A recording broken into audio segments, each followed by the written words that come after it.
Welcome to another episode of EduExcel.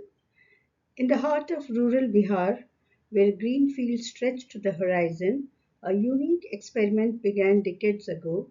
It was called Charwaha Vidyalayas, the cattle grazers school, a visionary idea introduced by Sri Lalu Prasad Yadav ji, the then Chief Minister of Bihar.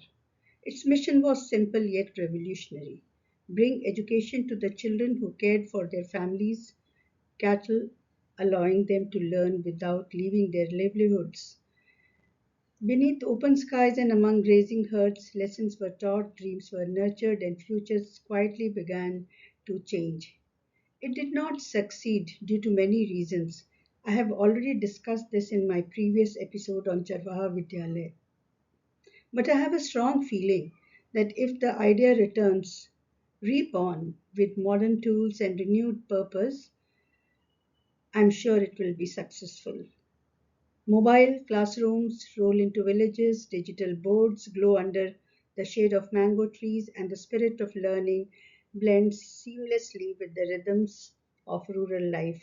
In this episode, I will speak about the skills, the livelihood pentagon, and how Charvaha Vidyalaya can be made functional. The demography of Bihar 2025, key population indicators estimates as follows. Total population 13.43 crores, males 6.98 crores, females 6.45 crores, sex ratio 927 females per 1000 males. Bihar's caste matrix continues to shape its politics and society. The 2023 Bihar Caste Survey, which counted 13.07 crore people across 215 castes, revealed that backward classes, including OBCs and EBCs, collectively form 63.13% of the population, reinforcing demands for expanded reservation policies. You can see it in this table.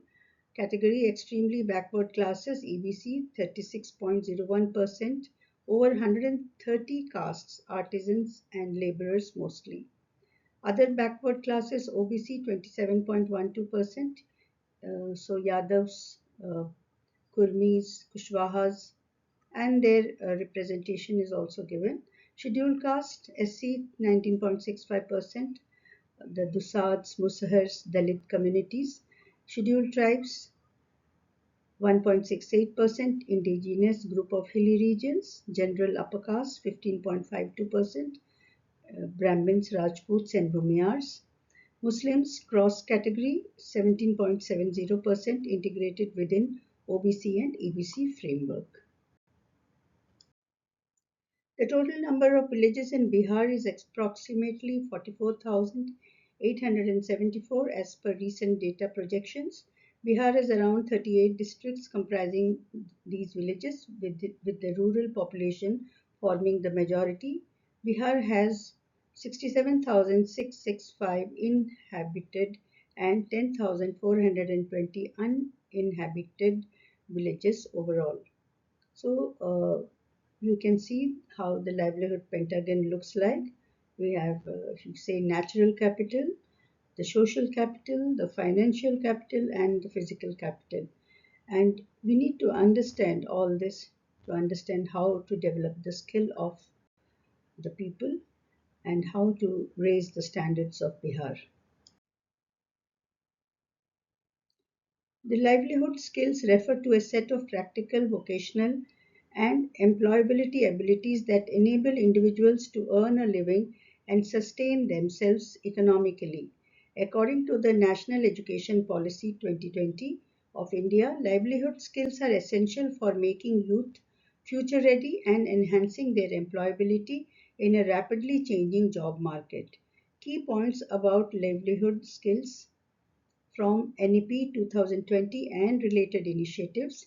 Livelihood skills include vocational training, on the job training, soft skills like communication, teamwork, problem solving, leadership, and domain specific technical skills. NEP 2020 promotes moving beyond rote learning to a competency based multidisciplinary education system integrating vocational education with academic curricula. Skill development is seen as vital for economic growth, increasing productivity, job creation, and bridging the talent skill gap. Government programs like Skill India and Pradhan Mantri Kaushal Vikas Yojana focus on providing vocational training in sectors like manufacturing, digital technologies, construction, and emerging areas such as AI, robotics, and 3D printing. Livelihood skills development also includes traditional and non traditional trades, entrepreneurship, financial literacy, and digital literacy. The policy envisions a seamless integration of skill development from school to higher education, enabling students to choose vocational options alongside academics. Adult education and lifelong learning frameworks are all planned to ensure skill upgradation and employability for all age groups. Thus, livelihood skills form a core part of India's educational reform efforts to empower youth with practical, market relevant skills necessary for sustainable livelihoods and economic independence. Industry specific transferable skills for rural livelihoods encompass a combination of technical, entrepreneurial, and soft skills that empower individuals to sustain and enhance their economic opportunities in rural contexts. Key skills valued across various rural livelihood industries include agricultural and agribusiness, crop cultivation techniques, soil management, irrigation, pest control, use of modern tools and machinery, understanding of value chains, market access, and supply chain management. Animal husbandry and dairy, livestock care, breeding, disease management, milk production and processing skills, crafts and artisanal skills, traditional crafts, example weaving, pottery, embroidery, knowledge of raw materials, quality control, design adaptation to markets, and packaging. Food processing, preservation techniques, hygiene, packaging, and marketing of processed food products, entrepreneurship and micro enterprise management, business planning, bookkeeping, marketing, digital literacy for e commerce, customer service, and access to credit and financial services, soft skills, communication, problem solving, adaptability, teamwork, and leadership tailored to rural community contexts. Sustainable and green skills, knowledge of environmentally friendly technologies, sustainable farming practices, resource conservation, and climate resilience. Digital and ICT skills, use of mobile phones, computers, and applications for agricultural advisories, market prices, weather forecasts, digital payments, and skill training through online platforms. Health and social care, basic healthcare knowledge, community health support, child care, elderly care, particularly relevant in rural service economies. Key transferable livelihood skills that employers highly value include communication, the ability to clearly convey ideas, listen actively, give and receive feedback, and interact effectively in diverse situations. Dependability, being punctual, responsible, honest, and having a strong work ethics that builds employers' trust. Teamwork, collaborating well with others, practicing empathy, resolving conflicts, and contributing towards common goals. Organization, managing time, prioritizing tasks, paying attention to details, and handling projects efficiently. Adaptability, flexibility to change, problem solving skills, creativity, and maintaining a positive attitude amidst shifting work environments. Leadership, skills like delegating, motivating teams, managing conflicts, setting goals, and taking initiative. Decision making, critical thinking, analytical ability, and confidence to assess situations and choose appropriate actions quickly. Empathy, emotional intelligence to understand others' perspectives, mediate disputes, and foster positive relationships. Initiative, self motivation to identify opportunities, improve processes, and go beyond assigned duties. Technical skills, digital literacy, proficiency in relevant software or tools, and capability to learn new technologies quickly. These skills are valued across industries because they enable employees to work effectively, adapt to future challenges, collaborate well, and continually grow, making them assets beyond specific job roles or technical know how. Employers seek employees who combine these transferable skills with job specific expertise for long term success. A quote from Ma Anandmayi: education for livelihood alone will never make our life full and complete. So we have to also respect our own self. Dignity of the self is very important. Once you have respect for yourself, then you will respect the community also. The Human Development Index (HDI) measures a country's overall performance in health, education, and economic living standards. Iceland leads the 2025 HDI rankings with the highest HDI of 0.972. The global average HDI is about 0.739. The HDI was created to emphasize that people and their capabilities should be the ultimate criteria for assessing the development of a country, not economic growth alone. A revival module for Charwaha Vidyalayas, aligned with international best practices for pastoralists' children education, should focus on flexibility, community engagement, and integrating livelihood with learning. The core objectives for the revival module of Charwaha Vidyalaya should focus on flexible, inclusive education tailored to pastoralist children, integrating livelihood skills, community participation, and contextually relevant learning. Success metrics should be specific, measurable, achievable, relevant, and time bound, that is SMART, and track both educational attainment and practical life impact.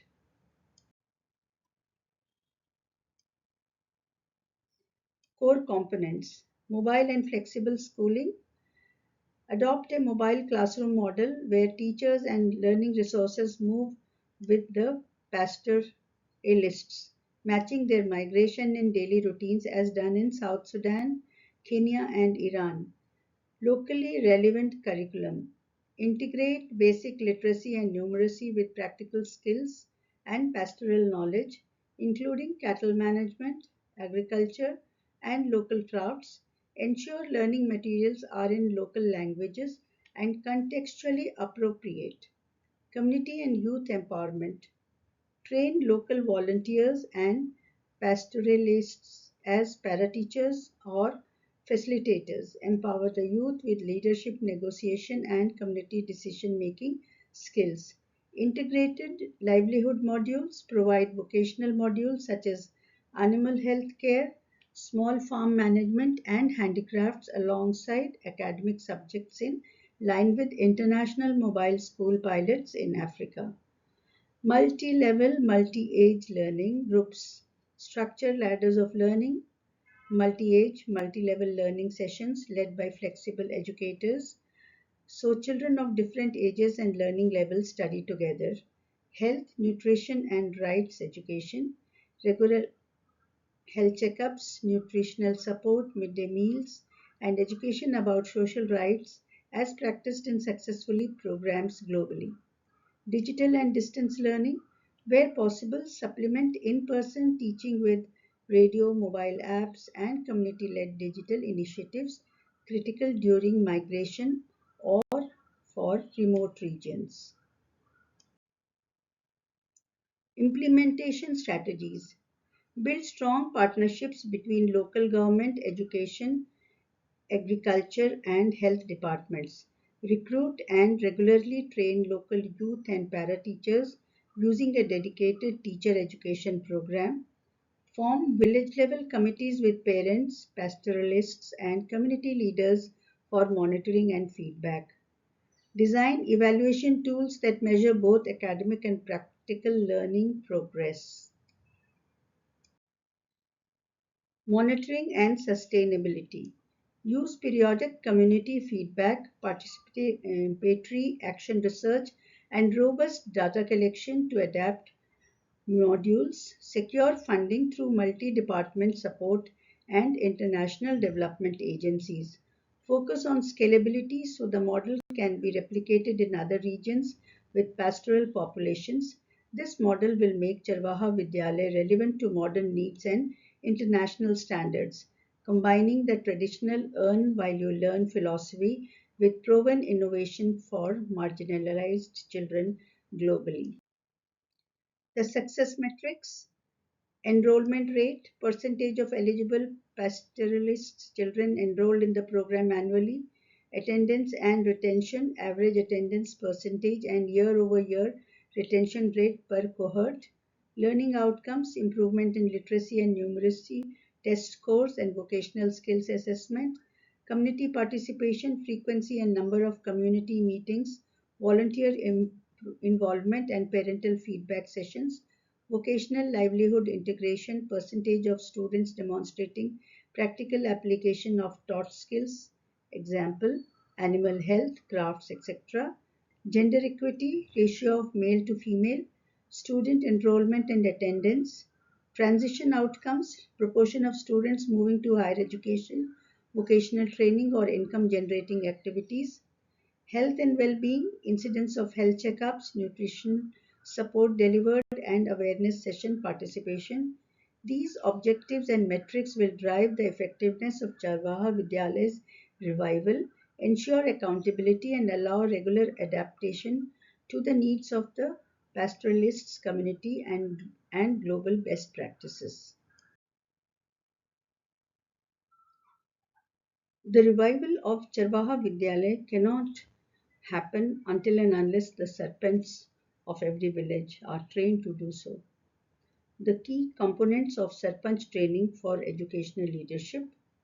The roles and responsibilities will be as follows: understanding the Sarpanch role in school governance, facilitation, and monitoring, legal frameworks and government schemes related to education at the village level, educational planning and management, that is, basics of school administration, planning annual activities and budgeting, mobilizing community participation and ensuring regular school attendance, quality assurance, monitoring teaching quality and infrastructure, encouraging teacher accountability and parental involvement, resource mobilization, leveraging funds from government, NGOs, and CSR initiatives, promoting community contributions and volunteer support, leadership and communication skills, effective communication, conflict resolution, and problem solving, motivating teachers, parents, and children towards a common educational goal, awareness of educational policies and programs, familiarity with NEP 2020, Sarv Shiksha Abhiyan, midday meal schemes, and skill development programs, importance of inclusive education covering girl child, differently abled, and marginalized groups, use of technologies and data, utilizing digital tools for school monitoring, attendance tracking, and feedback collection. Training methods. Workshop combining theory with practical case studies and role plays. Exposure visits to model schools and other villages with successful governance. Regular refresher training and peer learning platforms. Use of audiovisual materials, mobile apps, and local language content. Outcomes expected: active Sarpanch engagement in promoting enrollment, retention, and learning outcomes, improved community ownership and accountability for education, enhanced collaboration between panchayats, teachers, parents, and government bodies, developing Sarpanch capacity in education leadership, strengthens the village's educational ecosystem, contributing to sustainable rural development. As we come to the end of this episode, one thing becomes clear. Education is most powerful when it comes from within the community it serves. The Charwaha Vidyalaya began as a bold idea to make learning accessible to every child, no matter where they lived or how they worked. And today, its revival reminds us that progress doesn't mean abandoning traditions. Sometimes it means reimagining it. From the quiet fields of rural Bihar to the bright screens of digital classrooms, the journey continues. The same hands that once held ropes guiding cattle now hold books, tablets, and dreams for a better tomorrow. Let us carry forward the spirit of this idea to educate, to uplift, and to empower, because when every child learns, the whole community rises. I'm your host, and this has been Reinventing Charwaha Vidyalaya, where the future of Bihar begins one lesson at a time. Thank you. If you have liked the episode, kindly like, share, and subscribe. I'll be back again with another episode shortly on education. Thank you.